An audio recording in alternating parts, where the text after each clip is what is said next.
दोस्तों अमेरिका भारत को चड्डी से ज्यादा महंगा नाड़ा बेच रहा था, तो भारत ने भी अब इसके लिए इनकार कर दिया है। दरअसल भारत कुछ हथियार अमेरिका से खरीदना चाह रहा था। नो डाउट जो हथियार भारत खरीदने जा रहा था अमेरिका से, वो हथियार अपनी कैटेगरी में दुनिया का नंबर 1 हथियार है, लेकिन इसके बावजूद इसकी जो कीमतें थी वो बहुत ज्यादा हाई प्रोफाइल थी। और सबसे बड़ी बात कि इसके साथ हमें कोई दूसरा इनिशिएटिव नहीं मिल रहा था, यानी ना तो उस हथियार का मेक इन इंडिया का कोई कॉन्सेप्ट हमारा पूरा हो रहा था और ना ही उसकी कोई टेक्नोलॉजी ट्रांसफर भारत को की जा रही थी। केवल चंद हथियारों के लिए हजारों करोड़ रुपए भारत को देने पड़ रहे थे। और सबसे बड़ी बात यह आ जाती है कि जिन हथियारों को भारत अमेरिका से खरीदने जा रहा था, इसकी रिक्वायरमेंट भारतीय फोर्सेस को बहुत ज्यादा है। भारत काफी समय से इन्हें खरीदना चाह रहा था। भारतीय फोर्सेस काफी समय से प्रेशराइज कर रही थी इंडियन गवर्नमेंट को कि आप जल्दी से खरीदिए, लेकिन ज्यादा प्राइस होने की वजह से भारत की ये डील अधर में लटकी हुई थी, जिसका नुकसान सीधे सीधे भारतीय फोर्सेस को हो रहा था। लेकिन अब भारत ने सिरे से इनकार करते हुए ये डील इजराइल के साथ साइन करने के लिए कंफर्म कर दिया है। क्या है पूरा मामला, मैं आपको इस वीडियो में एकदम डिटेल में बताने वाला हूं। आप वीडियो को एकदम एंड तक देखते हुए चैनल को सब्सक्राइब जरूर कर दीजिएगा। दोस्तों आप जानते हैं कि हमारी तीनों ही फोर्सेस के पास ड्रोन्स की खासी कमी है, यूएवीज की। नो डाउट भारत के पास कुछ यूएवीज हैं जो कि हमने इजराइल से लिए थे, उसके हेरॉन टीपी ड्रोन्स। लेकिन समस्या यह है कि वो केवल जासूसी वाला काम कर सकते हैं, निगरानी के लिए। वो अटैक ड्रोन्स नहीं है। अभी अटैक ड्रोन्स की अगर बात की जाए तो अमेरिका के प्रेडेटर ड्रोन्स इसमें नंबर 1 पोजीशन रखते हैं, यानी दुनिया में इतना ताकतवर ड्रोन और किसी भी देश के पास नहीं है। अब बड़ी बात यहाँ पर यह है कि भारत ने इस तरह के 2 ड्रोन्स डोनाल्ड ट्रंप के कार्यकाल के दौरान लीज पर लिए थे, जो कि हमारी फोर्सेस इस्तेमाल कर रही है। लेकिन यहाँ पर भी मैं आपको बता दूं कि ये जो 2 ड्रोन लीज पर लिए गए हैं, ये केवल सर्विलांस का काम कर सकते हैं, ये अटैक ड्रोन्स नहीं है। वैसे हमने अटैक ड्रोन्स के लिए इजराइल के साथ एक डील करने के लिए निश्चय किया है, जिसके ऊपर काफी लंबे समय से बातचीत चल रही है। प्रोजेक्ट चीता के तहत हमारे पास जितने भी इजरायली ड्रोन्स हैं जो कि केवल सर्विलांस के काम आ रहे हैं, उनको 5,000 करोड़ रुपए खर्च करके आर्म्ड ड्रोन बनाने के लिए प्लानिंग की जा रही है। लेकिन इसके ऊपर भी कोई ज्यादा डेवलपमेंट अभी तक हुआ नहीं।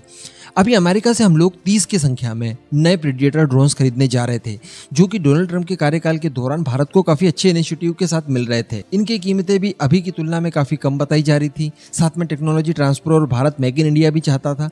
लेकिन जो बाइडेन आप जानते हैं कि भारत के लिए ज्यादा नर्म नहीं है, वो भारत के साथ ज्यादा अच्छा व्यवहार नहीं कर रहे हैं।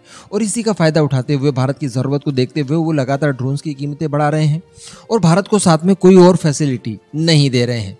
बताया जा रहा है कि भारत जो 30 की संख्या में प्रेडेटर ड्रोन अमेरिका से खरीदना चाहता है, जिसके लिए कई राउंड की बातचीत हो चुकी है, उसके लिए भारत को पे करने होंगे $4.5 बिलियन, जो कि बहुत ज्यादा हो जाता है। किसी आम ड्रोन के लिए इतना ज्यादा पैसा खर्च करना अकलमंदी वाली बात नहीं है। और बड़ी बात यहाँ पर यह है, जो हमारे लिए काफी नुकसानदायक है, वो ये है कि इतनी ज्यादा कीमत होने की वजह से हम लोग इसे खरीद नहीं पा रहे थे। काफी मन आगे पीछे हो रहा था और हमारी फोर्सेस के पास ड्रोन्स की कमी लगातार बरकरार थी।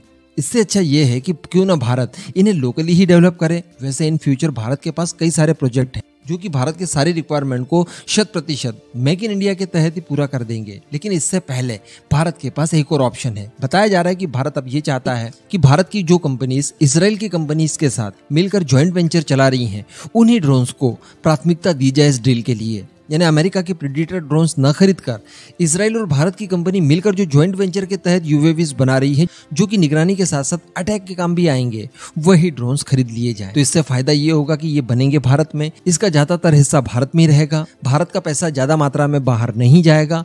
और बड़ी बात की इनकी कीमतें भी कम होंगी, तो हम लोग इनको 30 से भी ज्यादा संख्या में अक्वायर कर पाएंगे। कहने का मतलब अब ये आप तय मान लीजिए कि प्रेडेटर ड्रोन्स भारत नहीं आने वाले हैं, जो कि काफी समय से डील आगे पीछे चल रही थी। हम लोग देख रहे थे बीच में कई सारे डेवलपमेंट निकल कर आए।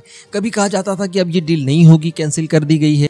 फिर खबर निकल कर आती है कि नहीं जी, ये डील तो होने वाली है, क्योंकि भारत को बहुत ज्यादा रिक्वायरमेंट है और ये भारत की रिक्वायरमेंट को फुलफिल भी करते हैं।